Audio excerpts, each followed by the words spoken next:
One of the many great fears following the Supreme Court's January Citizens United decision is that not only could anonymous American special interests have undue influence on our elections, but because the donation process is conducted in secret, so could foreign interests. In our third story today, explosive new reporting that alleges the U.S. Chamber of Commerce is using money from foreign donors to pay for attack ads mostly benefiting Republicans. The Chamber of Commerce says it will spend $75 million this election cycle. The large majority of that money used to support Republicans with attack ads like this one against Jerry Brown in California.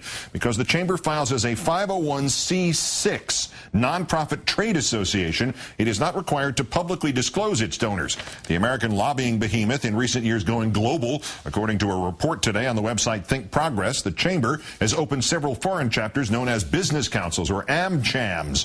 A membership of those AmChams includes American businesses based abroad, as well as completely foreign corporations, some of which are controlled by foreign governments. Citing today's report, these foreign members of the Chamber send money either directly to the U.S. Chamber of Commerce, or the foreign members fund their local chamber, which in turn transfers dues payments back to the Chamber's H Street office in Washington, D.C. These funds are commingled to the Chamber's 501c6 account, which is their vehicle for the attack ads.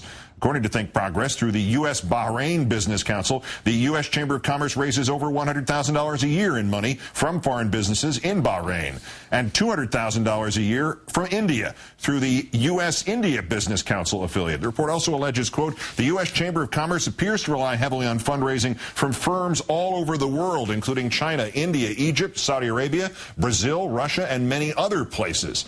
Taking the accusations seriously, officials from the Chamber responding in two separate statements to Politico.com, saying AmChams are independent organizations. They do not fund political programs in the United States. We are careful to ensure that we comply with all applicable laws. No foreign money is used to fund political activities. The second bite at the apple, underscoring its contention, quote, no foreign money from AmChams or otherwise is used to fund political activities.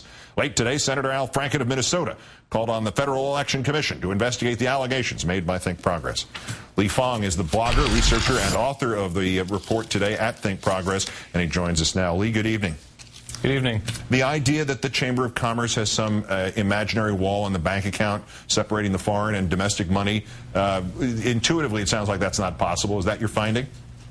Well, here's what we know. They're spending an unprecedented $75 million in attack ads, basically. They're going to foreign businesses and foreign individuals saying, you know, if you send us checks, you'll have a voice in American public policy debates.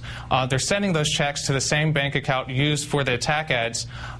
So, you know, these funds, they're fungible. They can be moved around. We really don't know. What's alarming is the Chamber of Commerce hasn't put out any documentation. They haven't proved that there's some firewall. They're just saying, hey, trust us.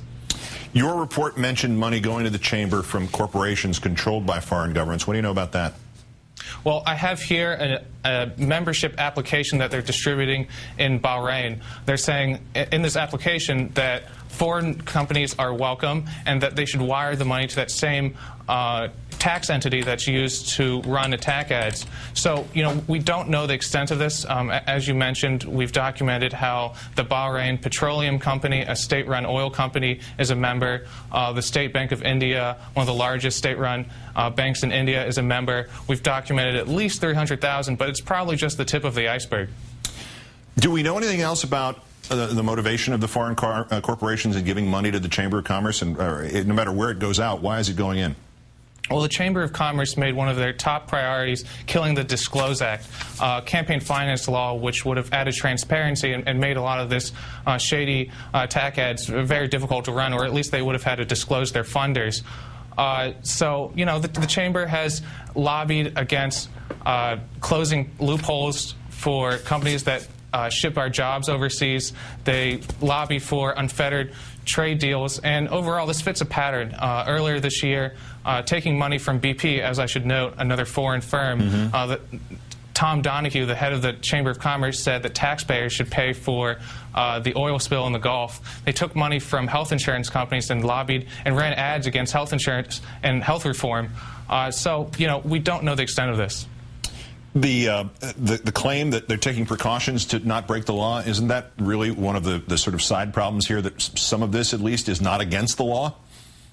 Well, it's illegal for foreign nationals or foreign corporations to spend money in American elections. However, because of the Citizens United decision, and because the Chamber of Commerce lobbied to kill the Disclose Act, a campaign finance law, there's a loophole where we don't know if they're actually using these foreign funds, and we don't know who's funding these attack ads. So they basically created a loophole for themselves. So if they're breaking the law, we don't really know.